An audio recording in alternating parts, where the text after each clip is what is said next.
Kenya के दारुल हुकूमत Nairobi में लग्जरी होटल पर दहशतगर्दों का हमला, मुतादिद अफराद हलाक और जख्मी हो गए। दहशतगर्दों ने पहले बम फेंके और होटल में घुस गए। धमाके से कई गाड़ियों को आग लग गई।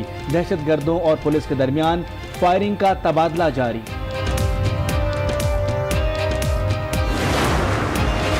बरतानिया यूरोपीय यूनियन का हिस्सा रहेगा या नहीं? बरतानवी पार्लियामेंट में ब्रेक्जिट मुआहदे पर वोटिंग कुछ देर बाद होगी। वज़ीर आज़म थेरेसा मे का मुस्तकबिल दांव पर। यूरोप से अलहदगी की हतमी तारीख 29 मार्च है। शोर उठ रहा है कि जमहूरियत खतरे में है। अपोजिशन को असल मसला एहतसाब से है। सियासी लीडर अपने ऊपर लगने वाले इल्जामात का जवाब दें। वज़ीर आज़म इमरान खान की नेशनल सिक्योरिटी वर्कशॉप बलूचिस्तान के शुरा से गुफ्तगू। वज़ीर आज़म हफ्ते में एक दिन जरूर पार्लियामेंट आएंगे। एक दूसरे का मैंडेट तस्लीम करके ही आगे बढ़ा जा सकता है। किसी का दबाव बर्दाश्त नहीं। हर काम कानून के मुताबिक करूंगा। स्पीकर कौमी असम्बली असद कैसर की प्रोग्राम फैसला आपका में गुफ्तगू। हुकूमत की अपोजिशन के खिलाफ ताबड़तोड़ कार्रवाइयों का असर। आसिफ जरदारी और शहबाज शरीफ गले लग गए। शहबाज शरीफ से आसिफ जरदारी और बिलावल भुट्टो की मुलाकात। अपोजिशन का बना लिया मजबूत इत्तेहाद। अपोजिशन की मुश्तरका कमेटी तश्कील। मईशत को संगीन तरीन खतरात लाहक हो चुके हैं। हुकूमत की मौशी पॉलिसियां सलामती के लिए खतरा है। अपोजिशन मुत्तहिद होकर पूरी कुव्वत से मज़ामत करेगी।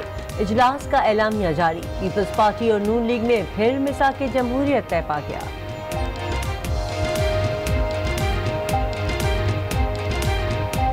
जो भी इस मुल्क के मफाद में होगा, ये कंबाइंड अपोजिशन मिलकर इंशाअल्लाह इसका मुकाबला। चार्टर ऑफ डेमोक्रेसी जो मियां नवाज शरीफ साहब और शहीद मोहतरमा बेनज़ीर भुट्टो ने 2006 में साइन किया, हमें उसको अपडेट करना चाहिए। अपोजिशन इत्तेहाद पर वज़ीर आज़म की तनकीद। ट्वीट किया कि अपोजिशन दबाव बढ़ाकर करप्शन केसेस में एहतसाब से बचना चाहती है। इन्हें सिर्फ एक काम आता है, वो है वॉक आउट। वॉकआउट को एनआरओ मांगने का हरबा करार दे दिया। के ट्वीट ने हलचल मचा दी। अपोजिशन का एक एक करके रद्द अमल। शहबाज शरीफ ने इल्जाम बेबुनियाद करार दे डाला। आसिफ जरदारी बोले एनआरओ की कोई जरूरत नहीं। वज़ीर आज़म पार्लियामेंट आए तो बात करेंगे। बिलावल भुट्टो बोले खान साहब पार्लियामेंट आते नहीं, उन्हें क्या पता वहाँ क्या हो रहा है। खुर्शीद शाह का भी यही सवाल, वज़ीर आज़म पार्लियामेंट क्यों नहीं आते। आपसे पूछता हूं मैं कि आप क्यों नहीं पार्लियामेंट में आते? आपको क्या प्रॉब्लम है? आप तो पार्लियामेंट का एहतराम करें, हम तो पार्लियामेंट में फिर भी आते हैं, बात करते हैं। आप क्यों नहीं आते पार्लियामेंट में? आपको तो हर हफ्ते आना था, जवाबात देने थे, तो आप क्यों नहीं आते? तकरीबन 70,000 करोड़ रुपए से ज़्यादा बजट पिछले 10 सालों में सिंध में खर्च हुआ। अहम तरीन महकमे जिनमें फाइनेंस है, इरीगेशन है, वो वज़ीर आला सिंध ने हमेशा अपने पास रखे।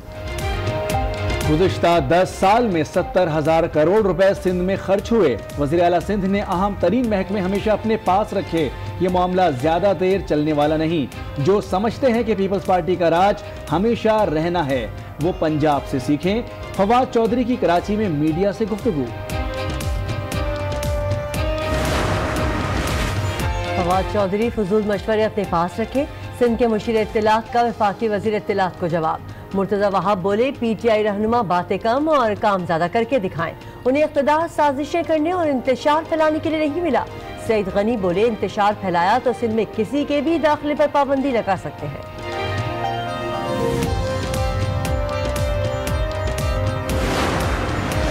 कराची में सर्कुलर रेलवे की जमीन वागुजार कराने पर पीटीआई अरकान को तहफ़्फ़ुज़ात। कार्रवाई में 21,000 खानदान मुतासिर होंगे। हल्के के लोगों ने हमें वोट दिया, वफाक मुतासरीन को एतमाद में ले। पीटीआई अरकान के वज़ीर इत्तलात फवाद चौधरी से शिकवे।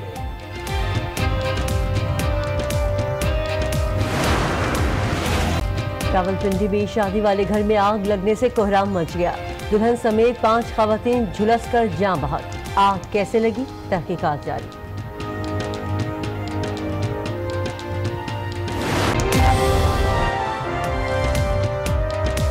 अस्सलाम वालेकुम। आज 12 बजे में आपको कहेंगे खुशामदीद। मैं हूं किरण रिजवी और मैं हूं मोनिस रजा। हेडलाइंस आपने मुलाहजा की। बुलेटिन का आगाज करेंगे इस अहम खबर से।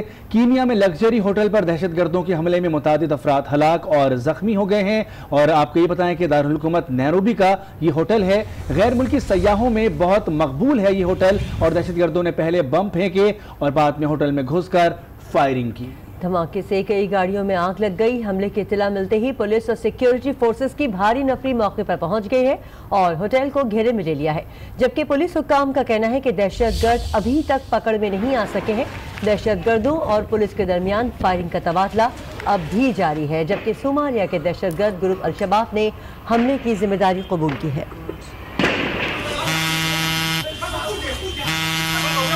कीनिया में लग्जरी होटल पर दहशतगर्दों के हमले में मुतादिद अफराद हलाक और जख्मी हो गए हैं और दारुल हुकूमत नैरोबी का ये होटल है। गैर मुल्की सयाहों में ये होटल बहुत मकबूल है। दहशतगर्दों ने यहाँ पर पहले बम फेंका है, बल्कि कई बम फेंके हैं और होटल में घुस गए थे। और धमाके से इस वक्त कई गाड़ियों में आग भी लग गई और हमले की इत्तला मिलते ही पुलिस और सिक्योरिटी फोर्सेस की भारी नफरी मौके पर पहुंच गई। जी हाँ, इस वक्त जो इत्तलात आ रही हैं उसमें इस वक्त भी फायरिंग का सिलसिला जारी है दहशतगर्दों और पुलिस के दरमियान। जबकि वहाँ पर जो मुतासरीन हैं उनको फौरी तौर पर रेस्क्यू करने का सिलसिला भी जारी है। लोगों को महफूज मकामात पर मुंतकिल किया जा रहा है। दहशतगर्द इस वक्त भी होटल के अंदर मौजूद हैं जो इत्तलात आ रही हैं और फायरिंग का सिलसिला इस वक्त भी जारी है। कीनिया में लग्जरी होटल पर दहशतगर्दों के हमले में मुतादिद अफराद हलाक और जख्मी हो गए हैं। दारुल हुकूमत नैरोबी का ये होटल गैर मुल्की सयाहों में बहुत मकबूल है। दहशतगर्दों ने पहले बम फेंके और होटल में घुस गए। धमाके से कई गाड़ियों में आग भी लग गई।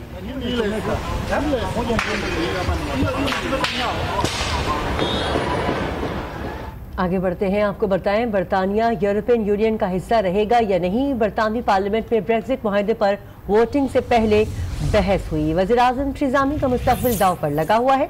कंजर्वेटिव पार्टी को अपने ही अरकान की मुखालिफत का सामना है। यूरोप से अलहदगी की हतमी तारीख 29 मार्च है। वोटिंग के हवाले से मजीद आपको तफसीलात बता रहे हैं कि इस वक्त इजलास जारी है और ये इजलास फैसला करेगा कि बरतानिया का मुस्तक़बिल क्या होगा। ताज़ा तरीन सूरत हाल इस बारे में जान लेते हैं। आज न्यूज़ के नुमाइंदे नवीद सज्जाद हमारे साथ मौजूद हैं। जी नवीद सज्जाद, आज के इजलास में फैसला हो जाएगा, क्या तवक्को रखी जाए? जी बिल्कुल, आज जो है अभी कुछ देर पहले बरतानवी वजीर आजम थेरेसा मे ने जो पार्लियामेंटेरियन है उनसे खिताब करते हुए अपने मौक़िफ़ पर डटी रही। उनका कहना था कि बरतानवी अवाम के हक में है ये ब्रेक्जिट डील जो है, इसी में बेहतरीन हमारी मफाद हैं। उस हवाले से पार्लियामेंटेरियन को वो मुतमईन करती रही। अलबत्ता जो पार्लियामेंटेरियन हैं उनकी तरफ से काफ़ी शदीद तनकीद का निशाना बनाया जा रहा है। वज़ीर आज़म थेरेसा मे को पिछले कई हफ्तों से बहुत प्रेशर है। इस वजह से आज भी बरतानवी पार्लियामेंट हाउस के बाहर यहाँ पर जमे गफीर कह सकते हैं आप, दोनों पार्टियों समेत जो बड़ी बरतानवी पार्लियामेंटेरियन की के मेंबरान समेत यहाँ पर प्ले कार्ड भी उठा रखे हैं। जो हुकूमती पार्टी के जो लोग हैं वो डील के हवाले से नारेबाजी कर रहे हैं और जो अपोजिशन है वो नो डील के हवाले से यहाँ पर नारेबाजी की जा रही है। अच्छा नवीद, यहाँ पर मैं आपको रोकूंगी। बरतानिया यूरोपीय यूनियन का हिस्सा रहेगा या नहीं ये भी पता चलेगा। इसी हवाले से पार्लियामेंट में ब्रेक्जिट मुआहदे पर वोटिंग भी हो रही है, तो थोड़ा सा हमारे नाज़रीन को ये बताइएगा कि ये मामला है क्या, ये चीज़ है क्या? देखिए, बरतानिया जो है पिछले 100 साल की हिस्ट्री में क्योंकि यूरोपियन यूनियन का हिस्सा रही है।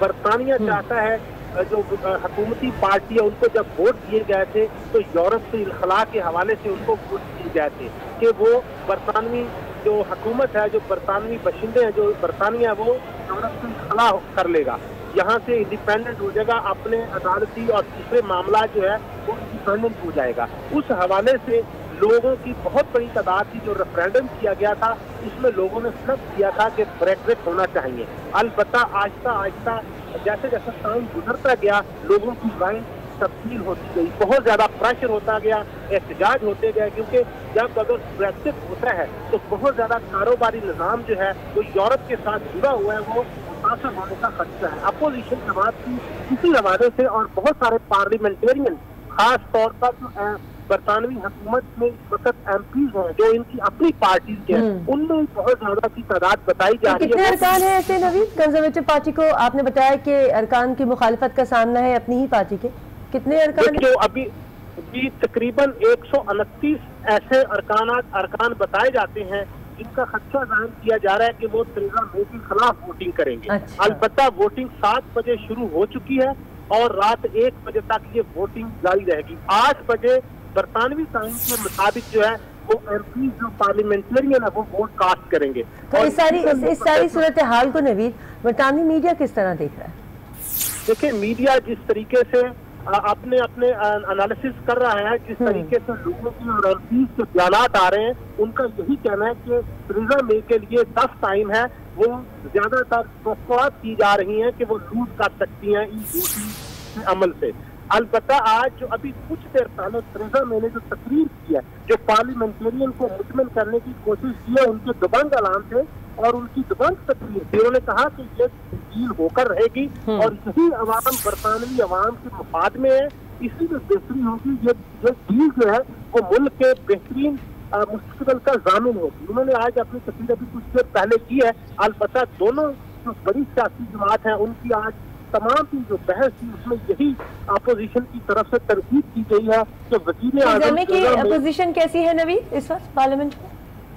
वो कहती है कि हम नो डील चाहते हैं, या अगर उसके अलावा दूसरा प्लान है रेफरेंडम भी करवाया जा सकता है। उन्होंने कहा रेफरेंडम करवाया जाए। आज जो अपोजिशन लीडर है जेरेमी कॉर्बिन, उनकी तरफ से मुतालबा सामने आया है कि जनरल इलेक्शन हम चाहते हैं, जनरल इलेक्शन की तरफ जाया जाए। ये आज उन्होंने पार्लियामेंट में अपनी बहस जब वो सवाल जवाब चल रहे थे, तेरेसा मे वज़ीर आज़म बरतानवी जो है वो उस वक्त पार्लियामेंट में क्वेश्चन आंसर के जवाब दे रही थी, तो उस वक्त उनको बॉडी लैंग्वेज उनकी बहुत कॉन्फिडेंट है नवीद।